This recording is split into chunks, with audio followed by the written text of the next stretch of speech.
আজ আমরা যে টপিকটা করব সেটা হচ্ছে বিভাজ্যতা। তার সাথে কিছু অঙ্ক করব। বিভাজ্যতার কিছু নিয়ম আছে, সেই নিয়মগুলো আগে আমরা একটু দেখব, দেন আমরা অঙ্কতে ঢুকব। এখানে দেখতেই পাচ্ছ আমি লিখেছি 2 দ্বারা, 4 দ্বারা, 8 দ্বারা, 3 দ্বারা, 9 দ্বারা। আমি কেন পরপর লিখিনি? কারণ যে নিয়মগুলো একই রকম সেগুলো একসাথে লিখেছি, ঠিক আছে? তো ওই কারণে আমি এলোমেলো করে 1 2 3 করে শুরু করিনি। আমি 2 4 8 3 9 তারপরে 6 তারপর 7 এইভাবে যাব। তো দেখো 2 এর নিয়ম কি? 2 এর নিয়ম হচ্ছে যদি কোনো সংখ্যার শেষে শূন্য বা কোনো জোড় সংখ্যা থাকে, জোড় সংখ্যা মানে 2 4 6 8 এই ধরনের কোনো সংখ্যা দিয়ে যদি শেষ হয় সেই সংখ্যাটা, তাহলে অবশ্যই সেটা 2 দ্বারা বিভাজ্য, অর্থাৎ 2 দ্বারা ভাগ করা যাবে। এটা হচ্ছে 2 এর নিয়ম। 4 এর নিয়ম কি? 4 এর নিয়ম হচ্ছে ধরো একক এবং দশক সংখ্যা যদি 4 দ্বারা বিভাজ্য যায়। একক এবং দশক সংখ্যা মানে সাপোজ ধরো আমি একটা সংখ্যা বললাম 7 2 8। এখানে এটা এককের ঘর, এটা দশকের ঘর, আর এটা শতকের ঘর। তো এই যে একক আর দশকের ঘরে যে সংখ্যা দুটো রয়েছে মানে 28, এটাকে যদি 4 দিয়ে যায় তাহলে এই পুরো সংখ্যাটাকে 4 দিয়ে যাবে। এটা হচ্ছে 4 দ্বারা বিভাজ্যের নিয়ম। তোমরা একটু নোট করে নাও যে 4 দ্বারা বিভাজ্যের নিয়ম হচ্ছে এককের ঘর এবং দশকের ঘরে যে সংখ্যাটা থাকবে, যেমন এখানে আছে 28, এই পুরো এই সংখ্যাটাকে যদি 4 দ্বারা বিভাজ্য যায় তাহলে এখানে যত বড়ই সংখ্যা থাকুক না কেন, সাপোজ ধরো এখানে সংখ্যাটা এরকম থাকতো 5 3 4 2 9 7 8 2 8 এরকম থাকতো সংখ্যাটা। যদি এত বড় সংখ্যা তোমাকে জিজ্ঞেস করা হয় যে এটাকে 4 দ্বারা ভাগ করা যাবে, তখন তুমি লাস্টের দুটো সংখ্যা দেখবে। যদি দেখো যে লাস্টের দুটো সংখ্যা 4 দিয়ে ভাগ করা যাচ্ছে, তাহলে আমরা বুঝবো এই পুরো সংখ্যাটাকে 4 দিয়ে ভাগ যাবে। এটা হলো 4 এর নিয়ম। এরপরে আসছে আমরা 8 এর নিয়ম। 8 এর নিয়ম আর 4 এর নিয়ম অনেকটা একই। 4 এর নিয়মের ক্ষেত্রে শেষের দুটো সংখ্যা দেখা হয়, 8 এর নিয়মের ক্ষেত্রে শেষের 3টে সংখ্যা দেখা হয়। আচ্ছা, 4 এর নিয়মের ক্ষেত্রে আরেকটা জিনিস বলে দিই, যদি কোনো সংখ্যার শেষে দেখো যে এরকম দুটো জিরো আছে, মানে এই সংখ্যাটাই ধরো এর পাশে দুটো জিরো আছে, তাহলেও জানবে সেই সংখ্যাটা 4 দিয়ে যাবে। তাহলে 4 দিয়ে আরেকটা নিয়ম কি বললাম, যে যদি কোনো সংখ্যার শেষে দুটো জিরো থাকে সেটাও 4 দিয়ে যায়, এবং যদি কোনো সংখ্যার শেষে দুটো শূন্য থাকে সেটাকে 25 আর তার সাথে সাথে 100 দিয়েও যায়। মানে এই পুরো সংখ্যাটা 25 দিয়েও ভাগ করা যাবে, 100 দিয়েও ভাগ করা যাবে, ঠিক আছে?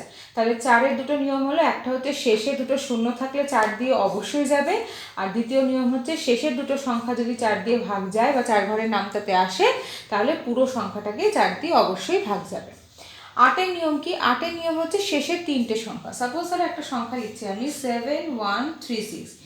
তো এই যে একক, দশক এবং শতকের ঘরে যে সংখ্যা 3টে আছে মানে 136, একে যদি 8 দিয়ে ভাগ করে মিলে যায়, তাহলে এখানে যত বড়ই সংখ্যা লিখেছিলাম, এখানে ধরো লিখেছি এই যে বড় সংখ্যাটা, এখানেও ধরো একটা আমি বড় সংখ্যা লিখছি, যে এই সংখ্যাটাই ধরো লিখছি 5 3 4 2 9 7 8 2 8, লাস্টে গিয়ে 136 লিখলাম। এবার কেউ হয়তো জিজ্ঞেস করলো যে আচ্ছা এই পুরো সংখ্যাটাকে কি 8 দিয়ে ভাগ যাবে? অবশ্যই যাবে। কেন না, আমরা এই লাস্টের 3টে ডিজিট দেখে আইডেন্টিফাই করব যে হ্যাঁ 136কে 8 দিয়ে ভাগ যায় মানে পুরো সংখ্যাটাকে 8 দিয়ে ভাগ যাবে। তাই জন্য আমি 4 আর 8 পাশাপাশি লিখেছি, যেহেতু নিয়মটা এক। 4 এর ক্ষেত্রে দুটো সংখ্যা হলেই দুটো সংখ্যা দেখবো, 8 এর ক্ষেত্রে লাস্টে 3টে সংখ্যা দেখবো। 4 এর ক্ষেত্রে দুটো শূন্য হলে যাবে, 8 এর ক্ষেত্রে 3টে শূন্য হলে, মানে এই সংখ্যাটা শেষেই যদি ধরো এরকম 3টে শূন্য থাকতো তাহলেও সেটা 8 দিয়ে অবশ্যই যেত। মানে 8 এর ক্ষেত্রে 3টে শূন্য যদি কোনো সংখ্যা শেষে থাকে সেটা অবশ্যই 8 দ্বারা ভাগ যাবে।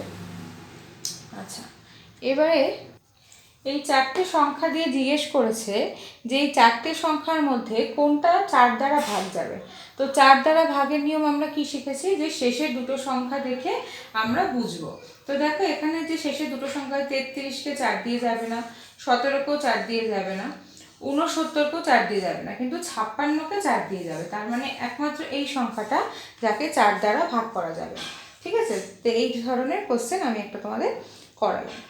এরপরে দিয়েছে দেখো আর একটা অঙ্ক, এই সংখ্যাটা দিয়ে জিজ্ঞেস করেছে যে এই স্টার চিহ্ন জায়গায় কত বসালে এই পুরো সংখ্যাটা 8 দিয়ে ভাগ যাবে। তো 8 এর নিয়ম কি, যে শেষে আমাদের 3টে সংখ্যা দিয়ে গেলেই তবে। তো এখানে 1 2 3 4 4টে অপশান দিয়েছে, এর মধ্যে দেখো একমাত্র যদি আমরা 3 বসাই এখানটাতে স্টারের জায়গায়, তাহলে শেষে হচ্ছে 632, যেটা 8 দিয়ে ভাগ যায়। যদি এখানে 3 বসাই তবে এই পুরো সংখ্যাটাকে 8 দিয়ে ভাগ যাবে। ওকে, নেক্সট হচ্ছে 3 দ্বারা। তিন দ্বারা কি করে বুঝবো না, তিন দ্বারা নিয়ম হচ্ছে, ধরো একটা সংখ্যা দিয়েছে 126, বলছে এটাকে তিন দিয়ে কি ভাগ করতে পারবো, হ্যাঁ কি না? হ্যাঁ, ভাগ করতে পারবো, কারণ তিন দ্বারা বিভাজ্যের নিয়ম হচ্ছে যে যতগুলো সংখ্যা দেবে সবকটাকে যোগ করে যদি তাকে তিন দিয়ে ভাগ যায় তাহলে পুরো সংখ্যাটাকেই তিন দিয়ে ভাগ যাবে। যেমন দেখো এখানে 1 2 6, এই তিনটাকে যোগ করলে হয় 9। আমরা জানি 9কে তিন দিয়ে ভাগ যায়, 3 তিরিক্ষে 9, তার মানে এই সংখ্যাটাকেও তিন দিয়ে ভাগ যাবে। তো তিন দিয়ে বিভাজ্যের নিয়ম কি না, যে কটা সংখ্যা দেবে তাদের যোগফল যদি তিন দ্বারা ভাগ যায় তবেই সেই সংখ্যাটা তিন দ্বারা ভাগ যাবে। আবার 9-এর ক্ষেত্রেও সেম, যে যদি যতগুলো সংখ্যা দেবে তাকে যোগ করে যদি 9 দ্বারা ভাগ যায় তাহলে 9 দিয়ে সেই পুরো সংখ্যাটাই ভাগ যাবে। যেমন ধরো 1 5 9 3, এই পুরোটাকে অ্যাড করলে কি হয়, 5 আর 1 6 15 আর 3 18, তাই তো? 18কে 9 দিয়ে ভাগ যায়, তার মানে এই পুরো সংখ্যাটা মানে 1593কেও 9 দিয়ে ভাগ যাবে। তাহলে 3 আর 9-এর নিয়মটা যেহেতু সেম, তাই এটা আমি পরপর করালাম। নেক্সট পরের অঙ্কটা বলছে যে 9 দ্বারা বিভাজ্য 3 অঙ্ক বিশিষ্ট একটা সংখ্যা। তো 3 অঙ্ক বিশিষ্ট মানে কি, যার 3টে অঙ্ক থাকবে, তাই তো? 3 অঙ্ক বিশিষ্ট একটি সংখ্যার প্রথম অঙ্ক দিয়েছে 3, তাহলে আমি প্রথম অঙ্কটাকে 3 বসালাম, এবং তৃতীয় অঙ্ক দিয়েছে 8, মানে মাঝেরটা দেয়নি আমাকে, 3 নম্বর সংখ্যাটা কত দিয়েছে 8, তাহলে প্রথমটা দিয়েছে 3 আর 3 নম্বর মানে তৃতীয় সংখ্যাটা দিয়েছে 8। তাহলে জানতে চেয়েছে যে মাঝে কোন সংখ্যাটা বসালে এই সংখ্যাটা 9 দিয়ে ভাগ করা যাবে বা 9 দিয়ে বিভাজ্যতা যাবে। তো এক্ষেত্রে আমরা কি করব, ফার্স্টে 8 আর 3কে যোগ করব। ঠিক আছে, 8 আর 3 যোগ করলে কত হয় 11। এবার 11-র পরে কত 11-র সাথে কত যোগ করলে সেটা 9 দিয়ে যাবে। 11-র সাথে 1 যোগ করলে হয় 12, যাবে না। 2 যোগ করলে 13, 3 যোগ করলে 14, 4 যোগ করলে 15, 6 যোগ করলে 16, 7 8, 8 যোগ করলে 7 যোগ করলে হবে 18, 18কে 9 দিয়ে যায়, তার মানে এখানে বসবে আমাদের 7।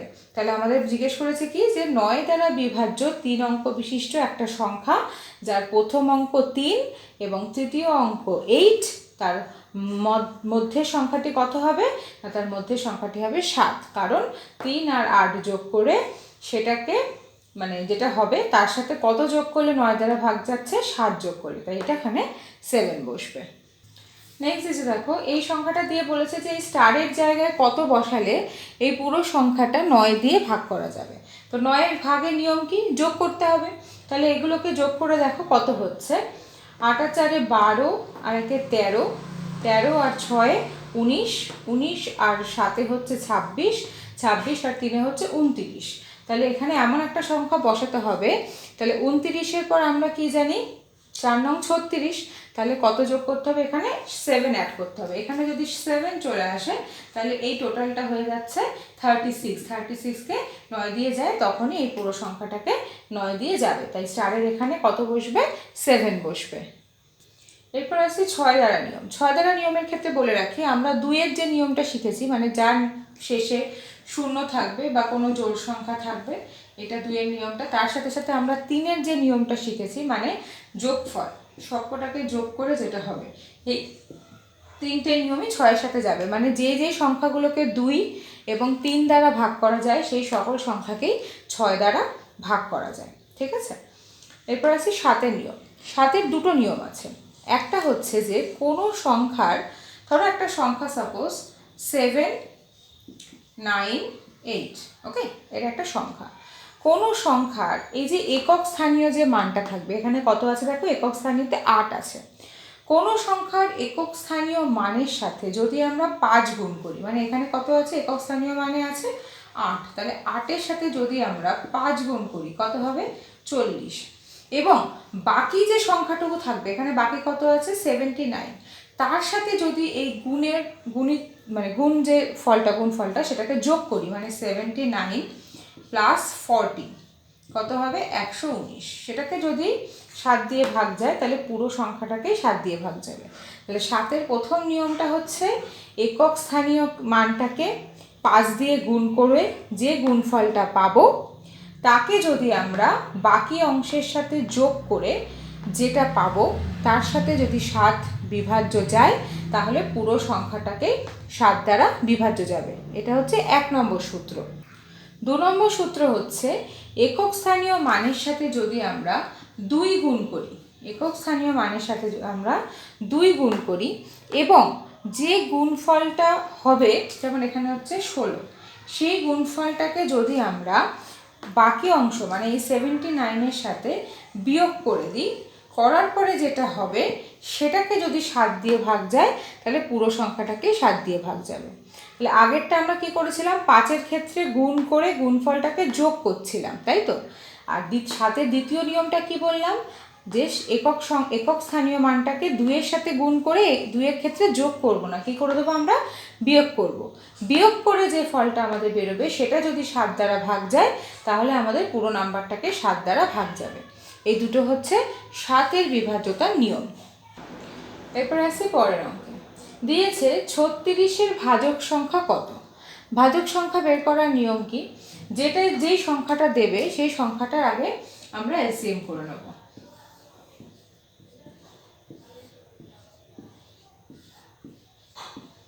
এখানে কটা সংখ্যা হলো দেখো, এখানে 2 হলো দুটো আর 3ও হলো দুটো। এবার আমাদের কাজ হচ্ছে এই যে পাওয়ারটা আমি বসালাম, দুটো 2-এর জন্য স্কোয়ার, দুটো 3-এর জন্য 3-এর স্কোয়ার, ঠিক আছে। এই পাওয়ারটা দিয়েই আমাদের কাজটা করতে হবে। যেই পাওয়ারটা আমাদের বেরোবে সেই পাওয়ারটার সাথে আমরা কি করব, 1 যোগ করে দেবো। এখানে পাওয়ার কত, 2, 2-এর সাথে 1 যোগ করলাম। এখানের পাওয়ার কত, এগেইন 2, আবার 2-এর সাথে 1 যোগ করব। এবার এই যে দুটো পাওয়ারের সাথে আমি 1 যোগ করলাম, এই দুটোকে গুণ করে দেবো, করে দিলেই আমার আনসার বেরিয়ে যাবে। তো এই দুটোকে গুণ করলে কি হয়, 2 আর 1-এ 3, 2 আর 1-এ 3, 3 তিরিখে 9, তার মানে আমার আনসার হচ্ছে 36-এর ভাজক সংখ্যা 9। আর একটা অঙ্ক দিয়ে দেখা যাক, 72-এর ভাজক সংখ্যা কত। 72-কে এলসিএম করে দাও।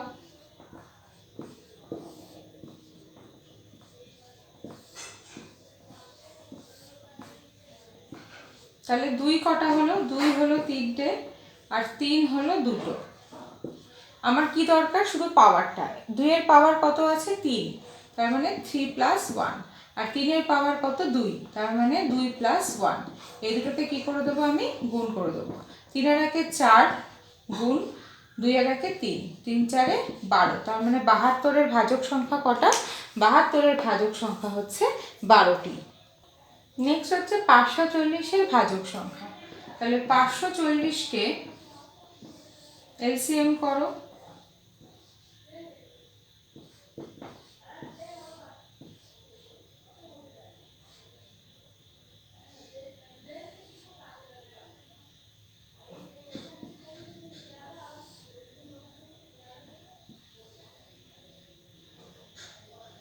আচ্ছা, এটাকে 5 দিয়ে না 3 দিয়ে যাবে না, 5 দিয়ে করি, করলে কত হচ্ছে, 3 × 5 = 15,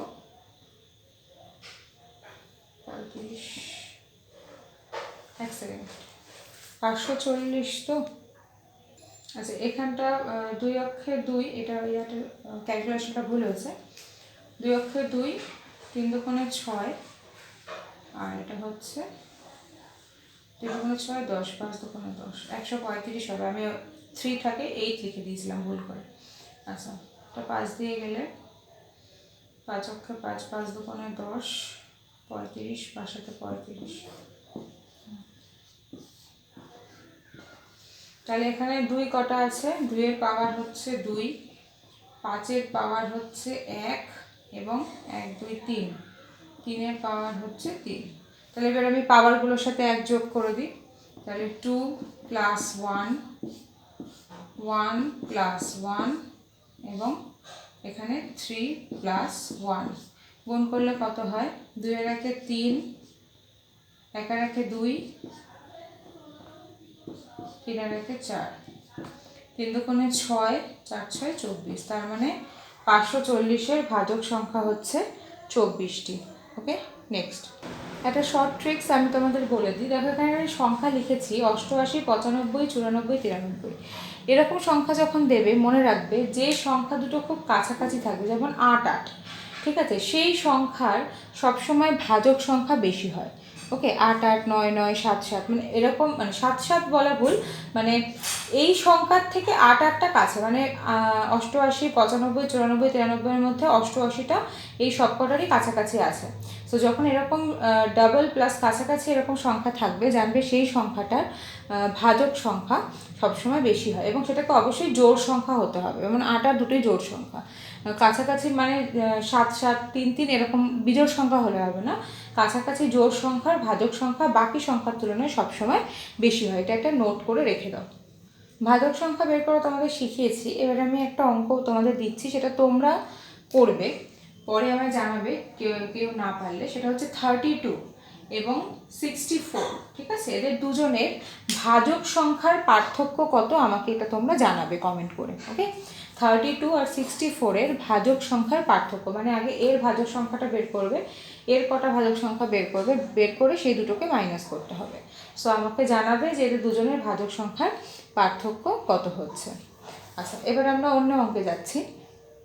আরেকটা নিয়ম তোমাদের বলে রাখি, মাথায় রেখো, যে যদি পরীক্ষায় কোনো পূর্ণবর্গ সংখ্যা দেয়, সাপোজ ধরো একটা অপশন আমি দিচ্ছি যে 2048 1024 512 আর 48, এই চারটে অপশান দিয়ে জিজ্ঞেস করলো যে আচ্ছা এর মধ্যে কার ভাজক সংখ্যা বিজোড়, বিজোড় মানে 9টা 11টা 17টা 15টা এই টাইপের, মানে এতগুলো আর কি বিজোড় মানে সংখ্যা, ভাজক সংখ্যা বেরোবে, জোড় নয়, 4টে 8টা এরকম নয়। ধরো সাপোজ এর ভাজক সংখ্যা হয়তো 16টা, তাহলে মানে বিজোড় হলো না। এর ভাজক সংখ্যা হয়তো 15টা, তার মানে এর ভাজক সংখ্যাটার মান হচ্ছে বিজোড়।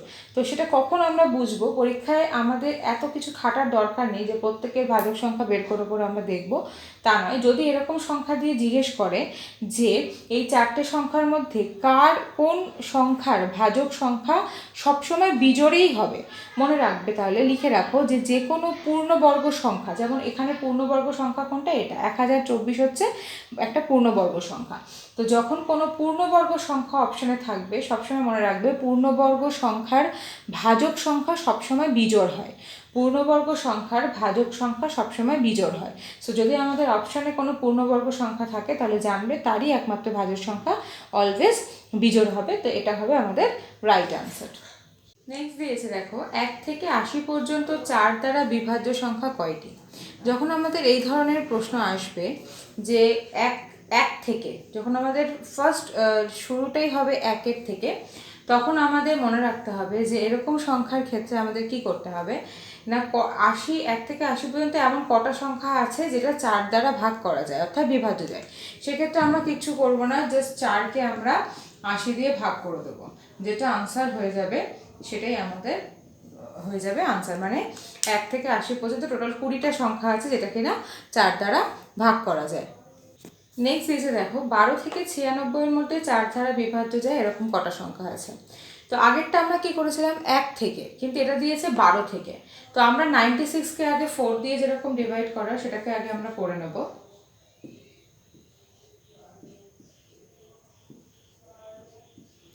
আমাদের আনসার কত হলো 24, কিন্তু এই 24টা আমাদের যেটা আনসার এসেছে সেটা এসে 1 থেকে 96, কিন্তু আমাদের তো 1 থেকে 96 জানতে দেয়নি, আমাদের দিয়েছে 12 থেকে 96 জানতে। যেহেতু আমাদের 12 থেকে 96 জানতে দিয়েছে, এখানে আমরা কি করব যে এই 12-র সাথে মানে 12-র আগে যে সংখ্যাটা আছে, মানে 1 থেকে 11 পর্যন্ত যে সংখ্যা আছে, সেই 1 থেকে 11-র মধ্যে কটা সংখ্যা আছে যেটা 4 দিয়ে ভাগ যায়? 1কে যায় না, 2কে যায় না, 3কে যায় না, 4কে 4 দিয়ে ভাগ করা যায়, তাহলে হলো একটা সংখ্যা। 5 যায় না, 6 যায় না, 7 যায় না, 8 যায়, তাহলে হলো আরেকটা সংখ্যা। 9 যায় না, 10 যায় না, 11ও যায় না, আর 12 আমরা এখানে অলরেডি অ্যাড করে রেখেছি। তার মানে 1 থেকে 11-র মধ্যে দুটো সংখ্যা আছে যেটা 4 দিয়ে ভাগ যায়, ঠিক আছে?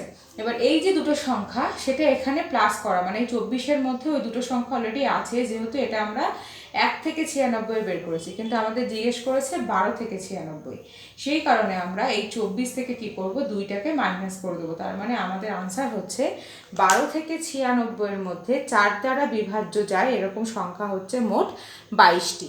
যদি 1 থেকে জিজ্ঞেস করতো তাহলে তো 24টি, যেহেতু 12 থেকে জিজ্ঞেস করেছে তাই 4 আর 8 এখানে আমরা ধরবো না, তাই 4 আর 8 মানে দুটো সংখ্যা বাদ দিয়ে আনসার হয়ে গেল আমাদের 22।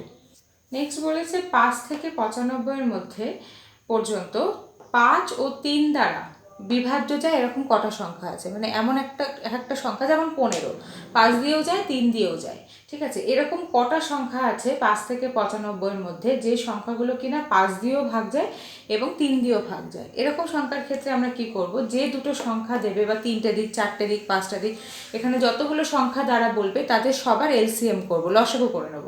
তো 5 আর 3-এর যেহেতু লসাগু যায় না, তাই আমরা 5 আর 3-এর গুণ করে নেব, 3 5-এ 15। এবার এই 15 দিয়ে আমরা কি করব, 95-কে ভাগ করব।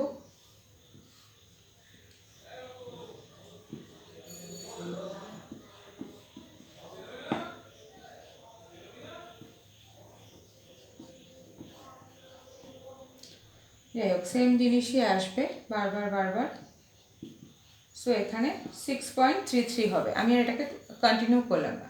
এই 6.33 মানে আমরা এখানে কত নেব, 6.33 মানে আমরা জাস্ট 6টা নেব, 0.33 এটা আমরা নেব না। তাহলে আমাদের 5 থেকে 95-এর মধ্যে 5 ও 3 দ্বারা বিভাজ্য সংখ্যা হচ্ছে কটা, আনসার হয়ে যাবে আমাদের 6টি। ওকে, সবসময় মনে রাখবে দশমিকে যদি আনসার আসে, দশমিকের পরেরটা আমরা কখনোই ধরবো না। নেক্সট দিয়েছে 5 অঙ্কের কোন ক্ষুদ্রতম সংখ্যা 41 দ্বারা নিঃশেষে বিভাজ্য যাবে। নিঃশেষে বিভাজ্য যখন বলবে তখন আমাদের অঙ্ক নিয়মটা কীরকমভাবে রেখে নাও। প্রথমে বলেছে 5 অঙ্কের ক্ষুদ্রতম সংখ্যা। 5 অঙ্কের ক্ষুদ্রতম সংখ্যা হচ্ছে এইটা, একটা 1 আর 4টে 0। তাকে কত দ্বারা ভাগের কথা বলেছে, 41 দ্বারা। তাকে যদি 41 দিয়ে ভাগ করি তাহলে যাবে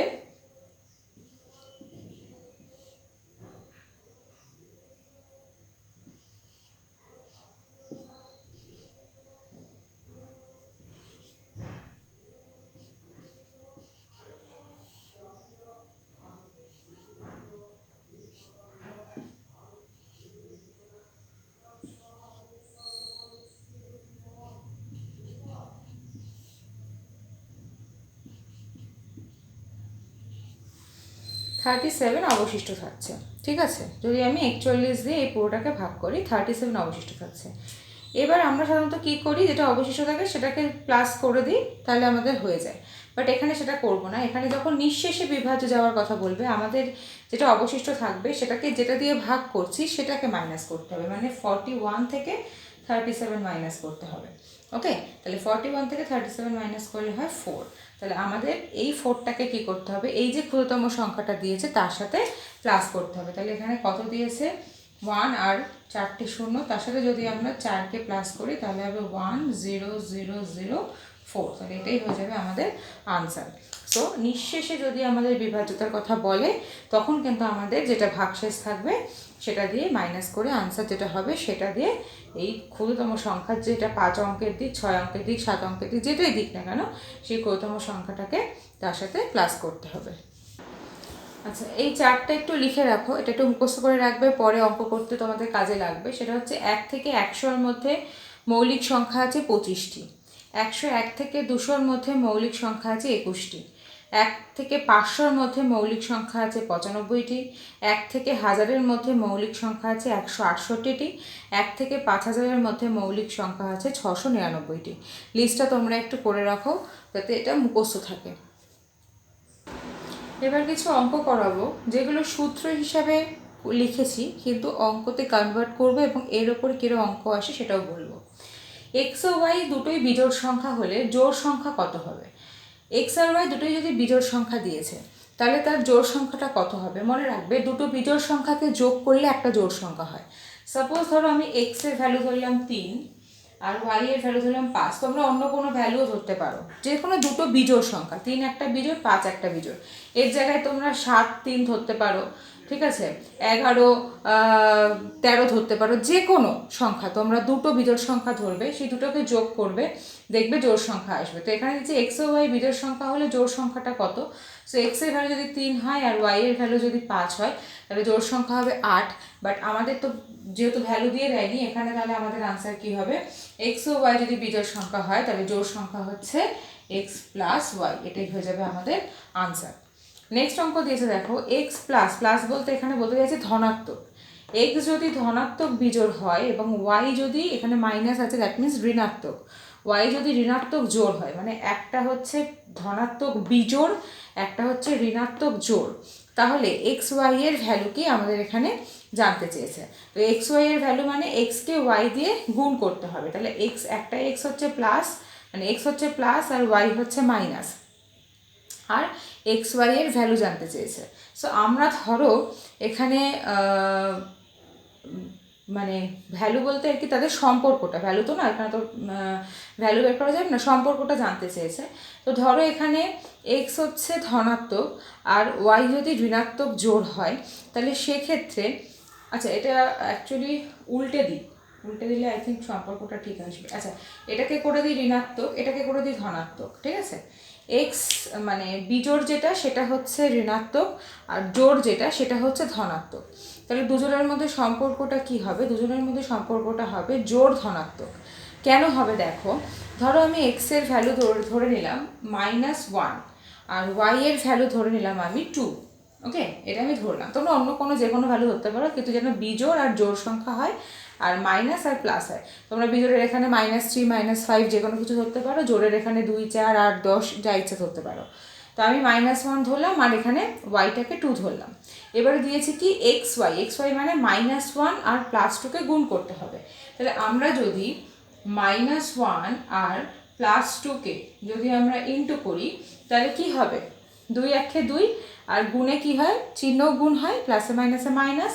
তাহলে আমাদের আনসার কি হয়ে যাবে? -2। তাহলে -2টা কি হলো? মাইনাস মানে কি ঋণাত্মক, আর 2টা কি একটা জোড় সংখ্যা। তার মানে যদি কোনো ঋণাত্মক বিজোড়ের সাথে ধনাত্মক জোড়কে আমরা গুণ করি, তাহলে আমাদের উত্তর কি হবে? উত্তরটা এখানে যেহেতু আমাদের এক্স ওয়াই এর বের করতে বলছে, তাই উত্তরটা এখানে হবে জোড় ঋণাত্মক। আমি ঋণাত্মকটাকে মাইনাস দিয়ে লিখলাম, এটা হবে আনসার। নেক্সট বলেছে এ প্লাস আর বি প্লাস দুটোই, মানে এ আর বি দুটোই দিয়েছে ধনাত্মক মানে প্লাস, এবং দুটোই জোড় সংখ্যা। তাহলে নিচের কোন মানে ইকুয়েশনটা ঠিক হবে?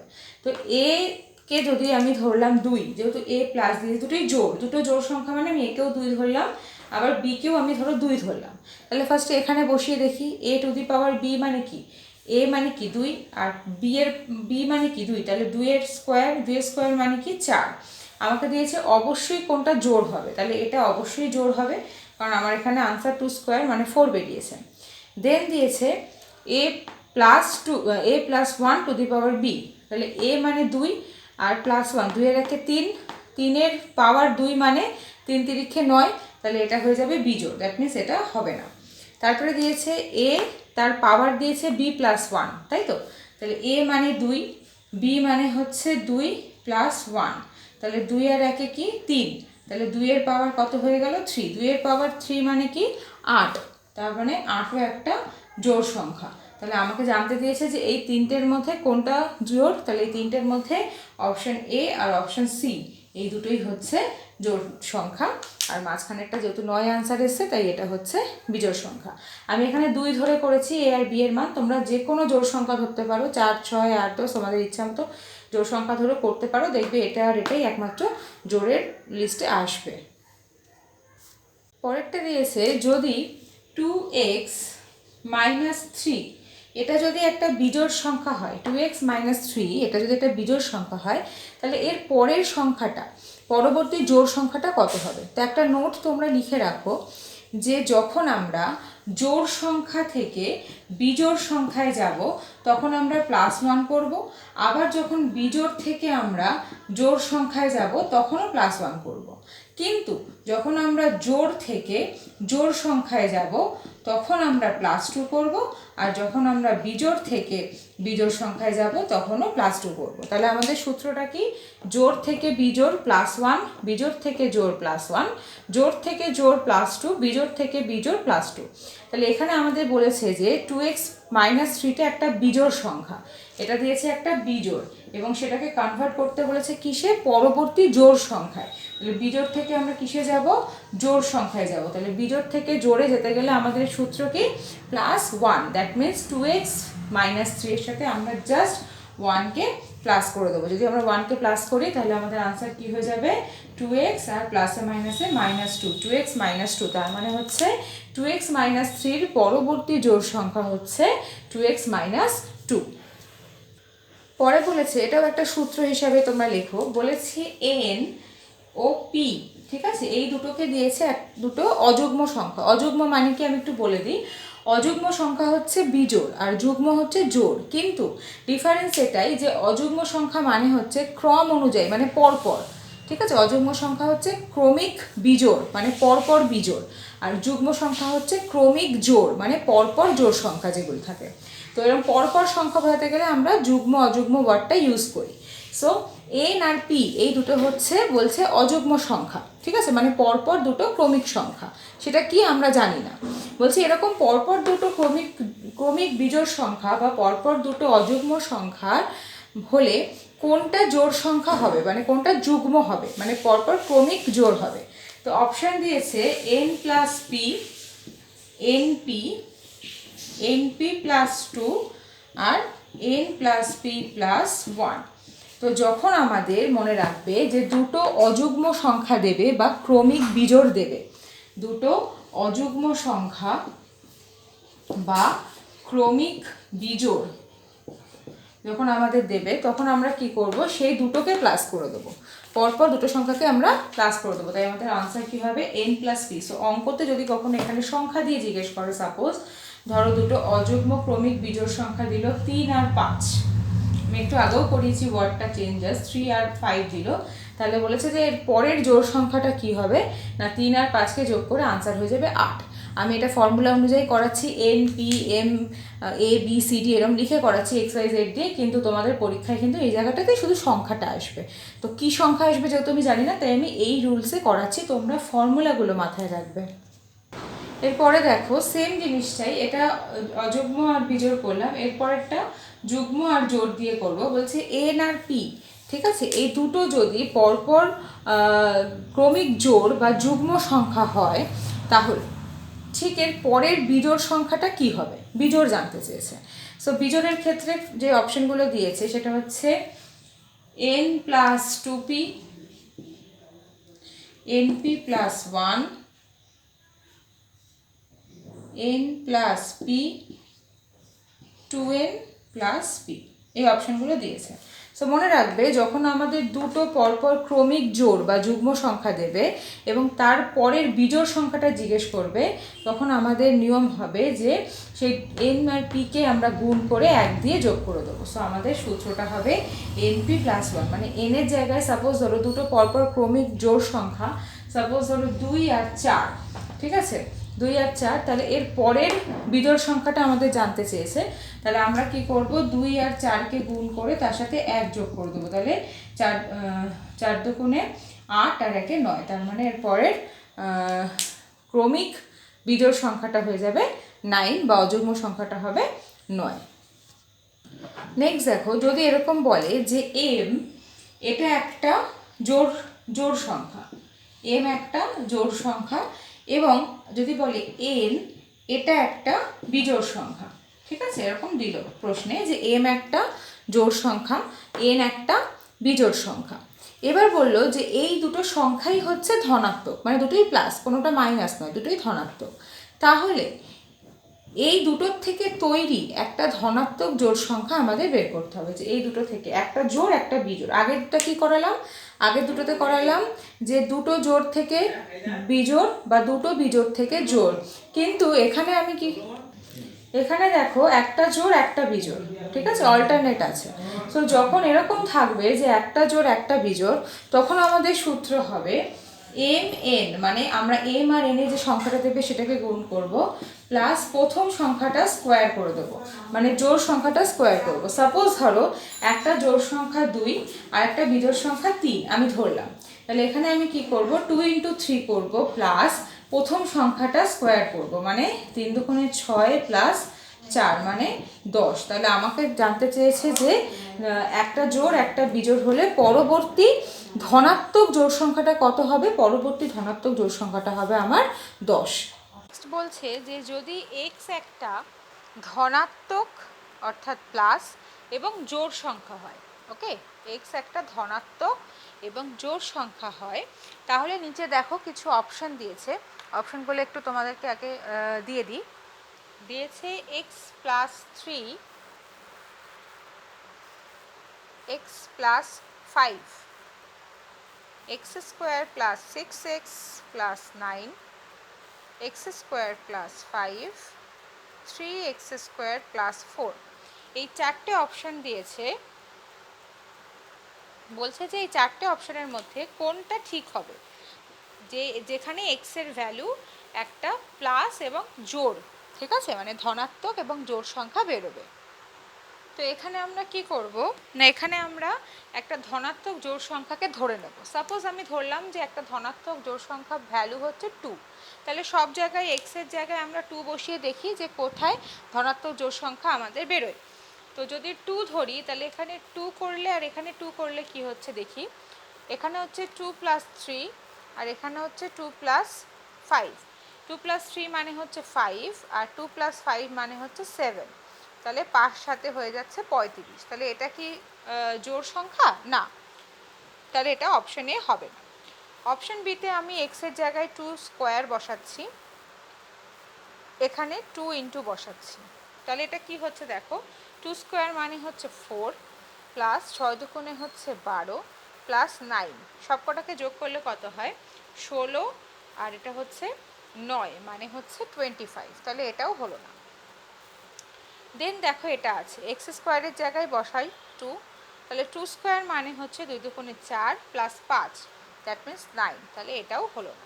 তো অবভিয়াসলি এটাই হবে, তাও একবার দেখে নিই আমরা।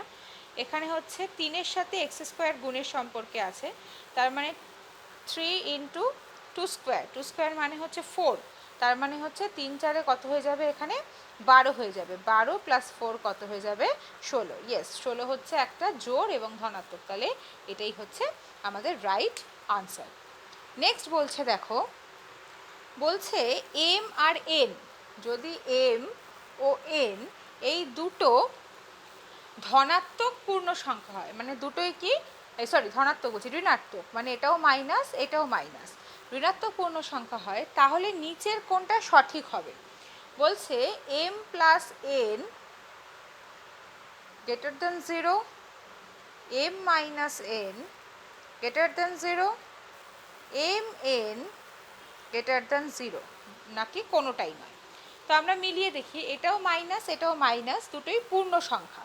তো পূর্ণ সংখ্যা কোনগুলো, 1 2 3 4 এগুলো পূর্ণ সংখ্যা। তো আমি ধরলাম এটাকে -1, এটাকে ধরে নিলাম -2। তাহলে এখানে দেখো -1 -2 বসালে কি হচ্ছে, যদি এখানে প্লাসের সম্পর্ক আছে তাহলে -1 প্লাস এন এর ভ্যালু কত -2, তাহলে এটা কি হচ্ছে মাইনাস, প্লাসে মাইনাসে মাইনাস, মানে -1 -2 হয়ে যাচ্ছে, আর মাইনাসে মাইনাসে প্লাস, কিন্তু চিহ্ন বসবে বড়, তার মানে এটা হয়ে যাচ্ছে -3, তাই তো, আর এখানে আছে গ্রেটার দেন 0, তাহলে 0 থেকে কি -3 বড়? বড় না, তাহলে অপশান এ যেটা সেটা হবে না, ভুল। তাহলে এবার অপশান বি দেখি। অপশান বিতে বলছে যে এম মাইনাস, ভুল হলো না, এটাই তো ঠিক হলো, হ্যাঁ, কারণ 0 বড়, তাহলে 0 যেহেতু বড় সেহেতু হ্যাঁ অবশ্যই এটা ঠিক। বাকি অপশানগুলো তোমরা টেস্ট করে দেখো, আই থিঙ্ক মিলবে না, কারণ প্লাস করলে তাহলেই 0টা বড় হচ্ছে, কারণ এখানে যেহেতু মাইনাসের সাইনটা আসছে সেই কারণে। নেক্সট বলছে যে যদি 3x আর +1 এটা একটা বলেছে বিজোড় সংখ্যা, ওকে, 3x + 1 যদি বিজোড় সংখ্যা হয় তাহলে বলছে যে এর পরের জোড় সংখ্যাটা কত হবে। তাহলে আমরা কি শিখেছি, পরের বিজোড় সংখ্যাটা কত হবে, তাহলে আমরা কি শিখেছি যে বিজোড় থেকে বিজোড়ে আসতে গেলে কি করতে হয়, +2 করতে হয়, তাই তো।